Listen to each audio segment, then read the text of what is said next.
Hello everyone, this is Flawless doing the September 15th World Hold'em League Final Table. We start out with 8 players as usual. Blinds are at 300, 600 with a 50 ante. Miss Debbie has min raised. And under the gun +2. Member is going to shove from the button. Fold case folds. Air Hockey's going to think about it, and he calls. Debbie's in a tough spot now. And she calls, wow, queens, jacks, and tens. And the queens dodge a whole lot. And Air Hockey is out. Member is down to 1,800, and Miss Debbie is at 14,000. She becomes our new chip leader. She's the only yellow M zone, too. And it's tough to put Debbie on queens there. As you can see, she has the dice icon next to her name in the stats page. So she is a gambler. Madison's dad, Miss Debbie have limped in. G is going to check. 9, 6, deuce, 2150 in the pot. G checks. Debbie checks. And Madison will make a min bet to 2150, or min bet into a 2150 pot, excuse me. And Madison will take it down. Still 7-handed here with 300, 600 blinds.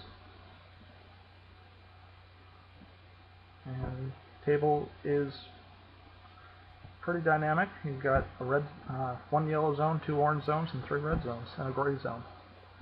G shoves from the cutoff. Madison is thinking about calling. It's going to cost him roughly half his stack. He calls. Pocket 7s against ace 10. No heart. Nope. Trip 7s. He only needed the pair though. And Madison's dad is in second place. He takes out G.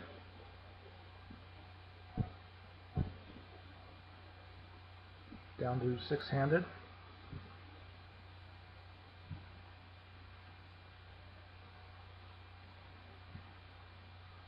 Everybody folds to the small blind. Madison will fill up. Houvini will check his option. 8 of spades, deuce of hearts, king of spades, 1,500 in the pot. Houvini bets pot. Madison will throw it away.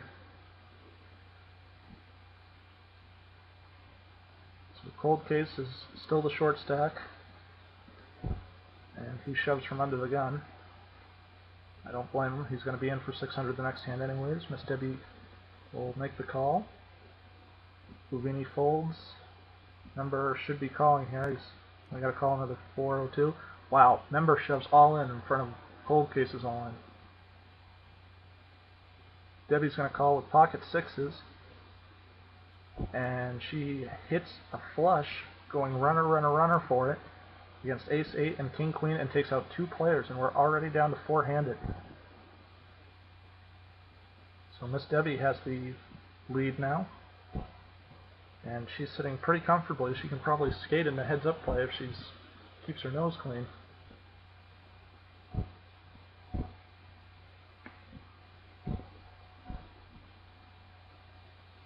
So we've got the 2 loosest stacks, or the 2 loosest players, I should say, with the chip lead, and the 2 tightest players who are sitting on the bottom.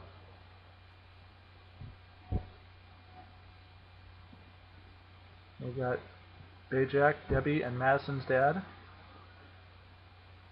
Debbie folds, 3,200 chip pot. Flush draw, or flush is possible now. And Madison just min bets. Bay-Jack throws it away, takes a little off the top from the short stack. It's really dangerous to min bet a short stack because they're getting such good odds to shove.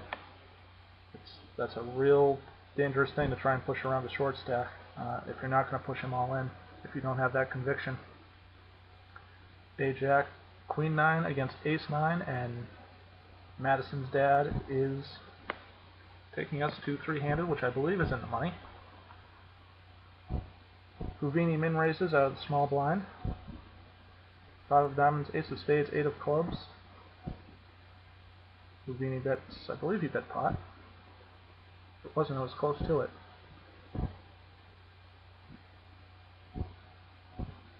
blinds are now up to 400 and 800. Madison's dad, who's been filling up his small blind pretty regularly, so he's probably playing light hands, and he is going to make the call again here. Whl checks. 3 clubs on board, 1750 in the pot. Madison min bets again, and Whl will throw it away.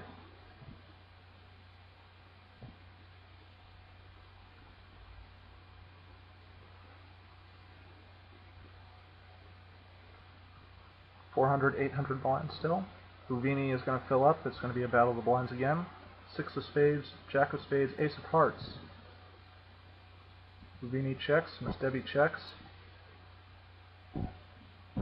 Pair of aces on board. Debbie's going to bet 800 into a 750 pot. Whl throws it away.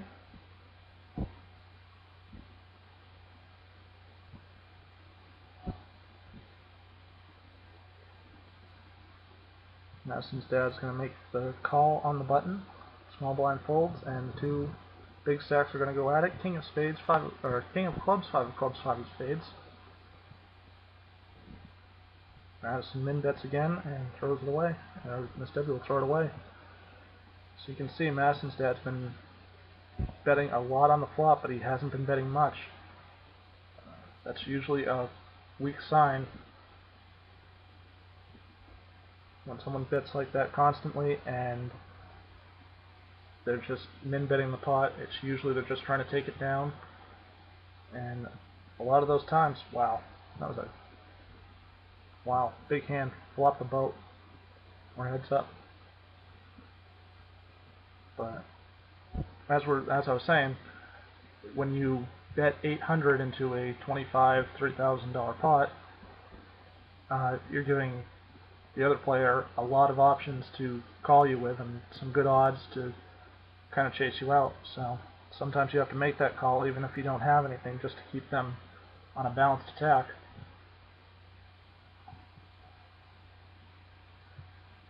And here we go again. Here's Madison's dad min raising, giving Debbie 3-to-1 odds here.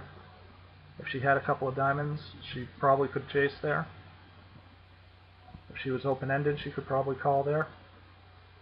So if he has a hand and he's betting it for value, he's not, I don't think he's doing it correctly, but just my opinion. And if he's bluffing, then that's a really weak bluff as well, because she only has to beat him 1 out of 3 times to make that a profitable situation for her.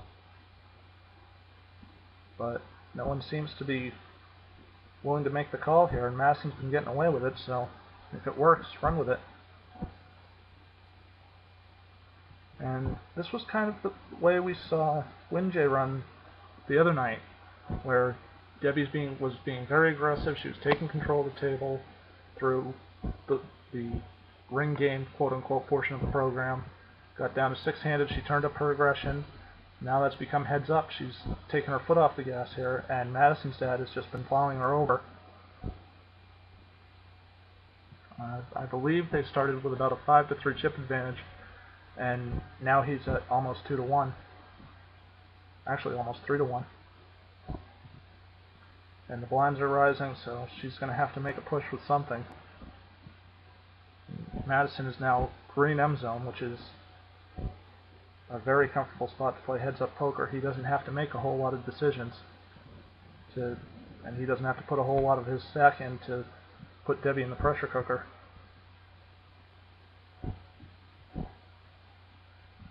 And not a whole lot of raising here pre-flop either. Usually in heads-up there's a lot of feeling each other out on the pre-flop. When I get down to heads-up, I usually like to be the aggressor and just kind of raise and do some min raising. That's about the only time I really like to min raise, is when I'm heads up, because I like to give my opponent the odds to make an incorrect decision, basically, where they think they're getting the right odds but they might not be. And a lot of times I feel that, and again I'm just speaking for myself, that I can outplay most people on the flop, so I'm more comfortable making a move on the flop than where novices will be more comfortable making a play from their starting hands, because that's what they know better than how to play on the flop.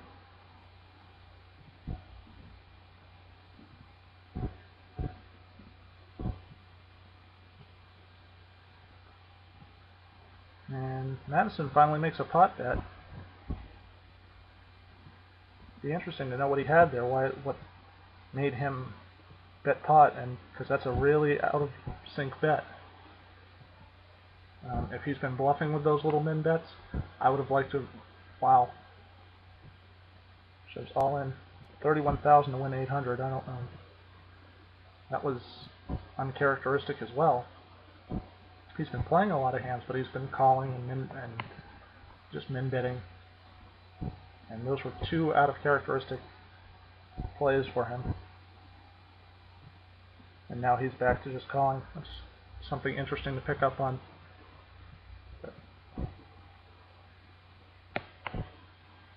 That someone might know that who's played with him a lot more. I've only been on the site for a week, so I'm not really sure what that could mean or could not mean.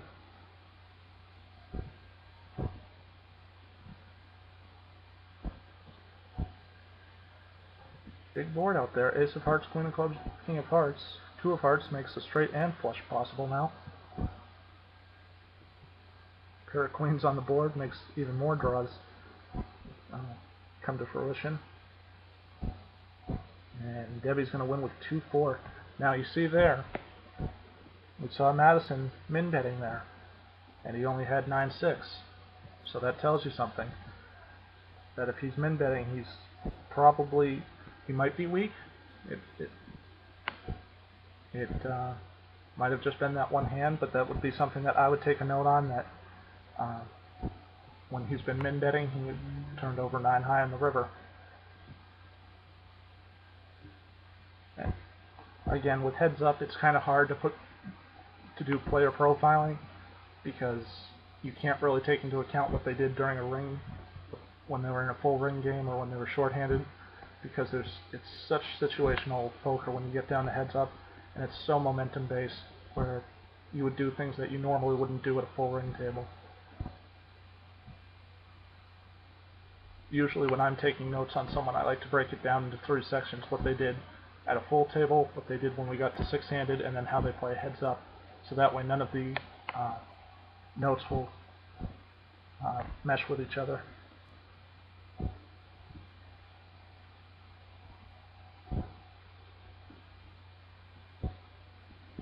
Madison's dad now has almost 6-1. It's about 5.5 to 1 right now, chip lead. And Debbie's really been throwing things away. She's not defending her blinds at all.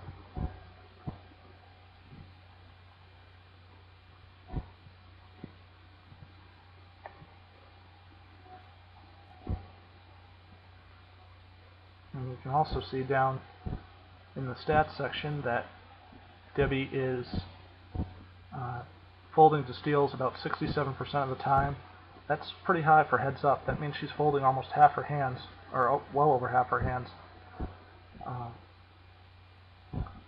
There's a shove and a call, and the ace high is going to take it down, and Madison's dad has won this tournament. And we will see you guys. We're broadcasting Friday night, or no, I'm sorry, we're not broadcasting until Wednesday night.